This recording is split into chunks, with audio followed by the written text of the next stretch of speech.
Hey everyone, it's Jeremy with BST Sportcards.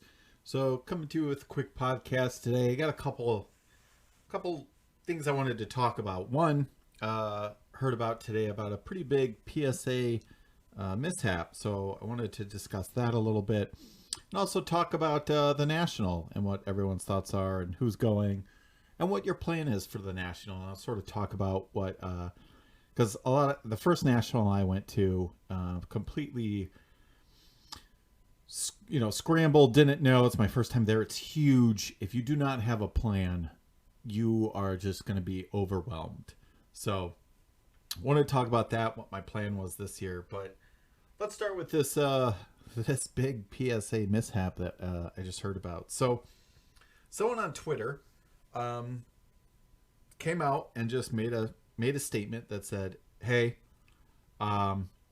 I have cards that have been stolen and sold while in PSA's possession. So that was the statement, right? And he goes into multiple different tweets, a thread sort of how he came to this conclusion. So pretty much, here's the quick gist of it, right? So he submitted an order last year, obviously with a lot of us, and it just popped recently because they're going finally through the back order, right? And, the backlog and knocking those out. So they popped last month.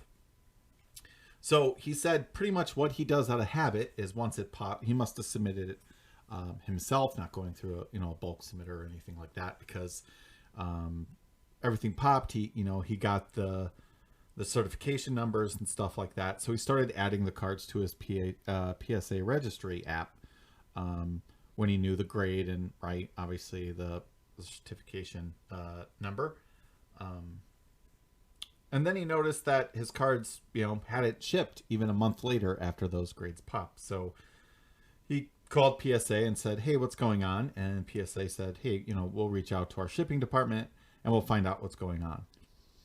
Well, what then triggered this statement that he put out was he started getting notifications to remove his cards that he has never received from his PSA registry, right? So if you add cards to your PSA registry and you sell them and someone else has them and they try to add it, they can request that you remove it from your registry. So he got those notifications and was like, what? I don't even have these cards in my possession yet. So he decided after that, he just wanted to look on eBay and see what he saw based on what the cards that he submitted. And he was sort of caught off guard because he saw that a large proportion of his cards were being sold under an account, and the eBay user I think is rbrady01, who I haven't checked yet on eBay. I'll have to check right here in a minute to see if that guy's still there. But I think he had a bunch of items for sale, and I think just recently took them all down. I don't know if eBay suspended his account until we figure out what's going on. But the guy who was selling them on eBay had 850 feedback, 100% positive feedback. So this guy sells on eBay, not a ton, 850. I mean, 850 is a good chunk for eBay. So 100% positive though. So he immediately called eBay and was like, hey, what's going on here? You have the cards, but I'm seeing right here that these cards are being sold by some user on eBay.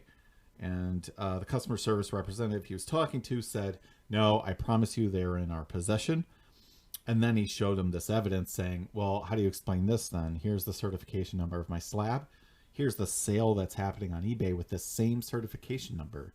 What's going on here? And he said the customer service rep just didn't know what to say at that point. And that's where he was sort of left off. And then I saw the next thing was PSA made a response tweet to that in that thread. And here are their exact words, right? We are actively working to address and correct this situation. These cards were not stolen while in our possession, but rather were shipped to the incorrect customer. This is an internal error that we take very seriously and are actively working to resolve. Our goal is to get these cards back to for the customer, no matter what. We will make sure this is right. The certification numbers on cards within this order have been deactivated. And that's how they left it. So the big question is, what does make this right mean, right? So you you shipped these cards to the wrong person. This person, I don't know if this guy had a bulk order as well, and he just didn't realize these were, I'm not gonna say he knew what he was doing. I'm not gonna say he didn't know what he was doing, because I don't know. Nobody knows but him, really, whether he knew those were not his cards or not. But sometimes it's been, like you said, it's been a year, for a lot of these people that submitted cards. And if you don't keep good track of what you've submitted, if you haven't, even if you've submitted yourself, right, it's a little easier to track, because you'll get, the notification from PSA. You'll have your grades, everything will pop. You'll have the certification numbers. You go through a bulk submitter, right? Sometimes you don't keep as decent tracking of what's going on with those. So when you get something back from PSA, it goes to them, then they come back to you. And if it's been over a year, sometimes it's hard to remember what you submitted, right? So I'm not going to say this eBay user definitely did this maliciously and was trying to sell these, but also I cannot say that, he wasn't doing that as well. But you can certainly see how there could be a mix-up there, not knowing. The order was I wouldn't say a large order, but I mean, comparatively to what some people have put. But it was, from what I saw, it was like 20, 30 cards or something like that. But if you submitted 200 cards of last year and, you get back 200 and whatever, I could see how it, after a year or something like that, you sort of forget. It's COVID times. I can't even remember sometimes what I did 2 weeks ago. So, that is what it is. But I'm really curious in how they're going to make this right? If the eBay seller, I keep saying right. But the eBay seller sold them, right? And someone purchased them. Well, is that considered purchasing stolen goods? How is that going to be, right? There's like this very fine line, right, of what happens. These were mailed to the wrong person, put in a box, right, probably with other items that he did, submit with PSA.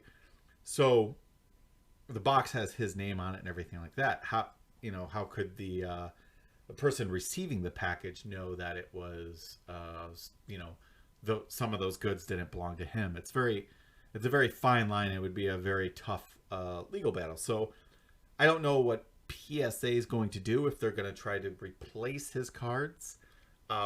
I didn't get a good look at what his cards were, if they were numbered, serial numbered, or if they were like base rookie cards and stuff like that, because they're a little bit easier to be replaced if they're bases or refractors of certain rookies or whatever, comparatively to parallels, like short printed parallels or things like that. So again, I'm curious in how PSA sort of handles this situation when they say that they're going to make this right.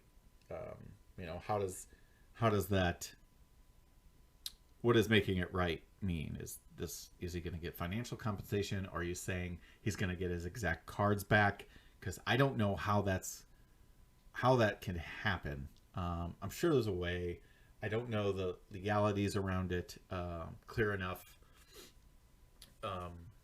So, it's something to think about and just see. But, this sort of makes me weary, and like, this doesn't happen very often. I don't think, this is the first time I've heard of it. And that's actually very surprising with the amount of cards that probably go through that shipping department. I see it happen in breaks all the time, right? It goes to the wrong person accidentally, and you have to sort of work on the honor system there. But this is the first I've actually heard of it happening at PSA, at least recently, right? I'm sure it's happened before.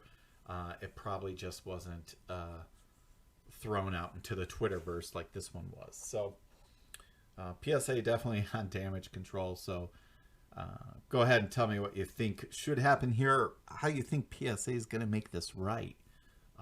There's a bunch of different ways in which that can be interpreted. So I'm just curious what everyone else thinks on what they're going to do to make that right. So, but yeah, that's the whole PSA funness for this Friday of 13th of all dates. So, yeah, let's talk about the National now. So I'm going to the National. This will be my third year in a row. Well, it got canceled that one year. So third year out of four that they've actually had it. So, but this is the first time I'm not going when it's outside of Chicago.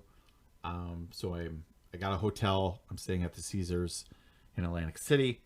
I didn't really want to stay in the convention center hotel there, so I decided to stay a little bit closer in one of the casinos because I also, like to gamble. Plus, I want to play some poker. There's no poker at Caesars, but I'll go somewhere. But so I got that all. I got my travel itinerary all set. I'm driving there. I'm not flying. There's no real direct flights into Atlantic City. I think most of you that are going probably realize that. Most people have to, I think, fly into Philadelphia or something like that, and then you can take, they have like a train or something like that that goes, or some sort of mass transit that goes from Philly to Atlantic City or something like that. But I'm driving. It's not a far drive. I mean, it's far, but it's not crazy far. It's like 10 hours from where I'm at. I'm going to break it up. I'm going to leave, stay the night, wake up early, and then get to the convention center on Thursday. I will not be there Wednesday for the early thing. I did get the VIP pass, not the super VIP, but just the VIP pass. So I want to get there Thursday, spend Thursday, Friday, Saturday, leave Sunday. I won't go.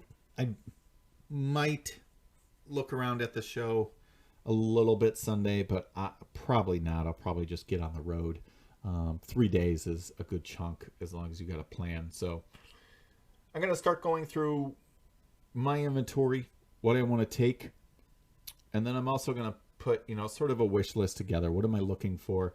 Because if you're looking for something very particular, the Nationals where you want to go, right? There's the highest percentage chance out of anywhere that what you're looking for, somebody there is going to have. So I'm definitely going to be looking for certain things.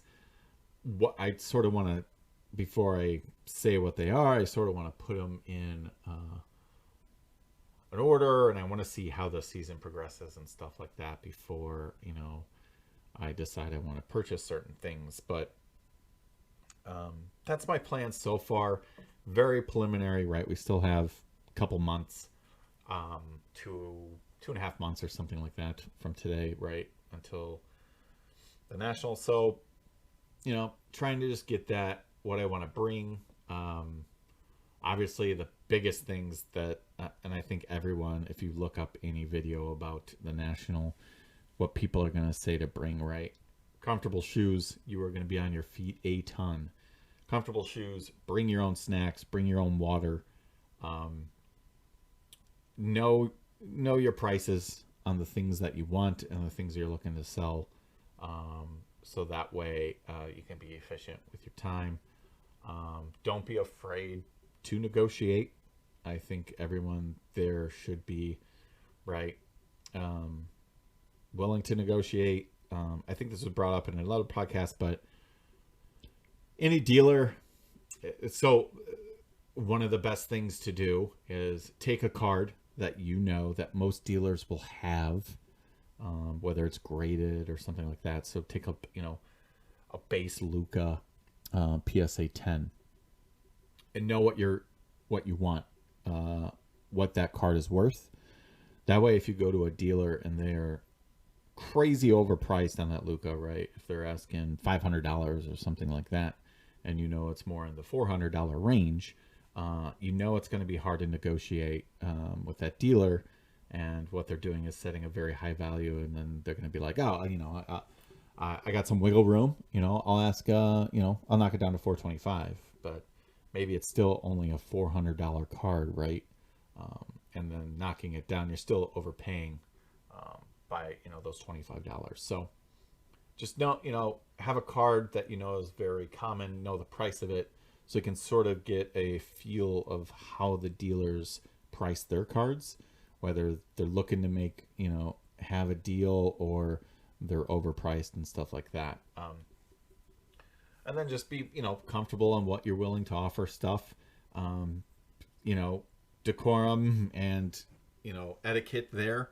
I believe the number one etiquette is please shower and please wear deodorant, because man, that many men in one room, there are some people that just smell like they were just ripping, I don't even know, like Bowman draft cases throughout the night and just forgot to shower. I have no clue, but there can be some very, very smelly people. And so just scrub down, take a shower, rub some soap on yourself, so you don't smell like dog shit at the National. That's my advice there. But that, like I said, comfortable shoes, bring snacks, bring drinks. You're not going to be able to see everything in one day.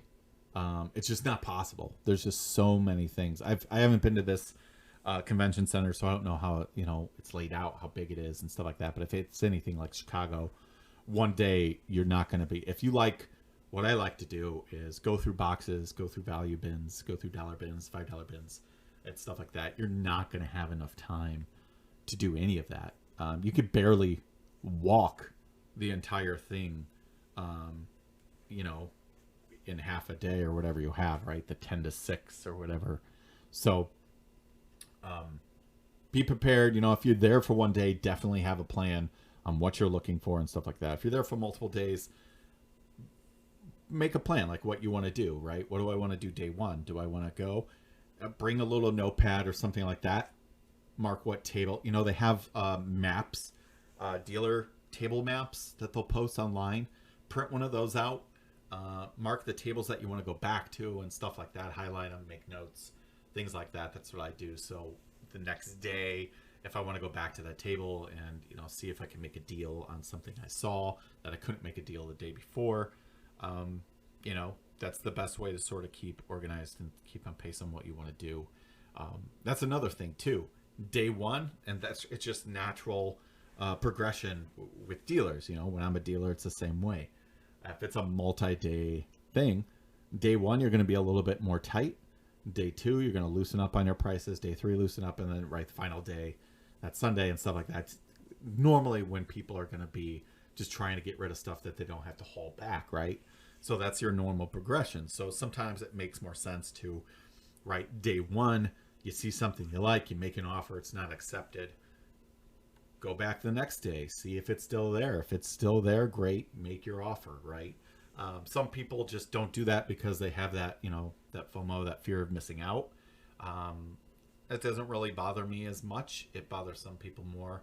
But, make an offer that you're comfortable with. And if he accepts it, great. If not, try the next day. You never know, right? They sort of loosen up as they go. So, the other thing is, this is a once-a-year thing, man. This is the National.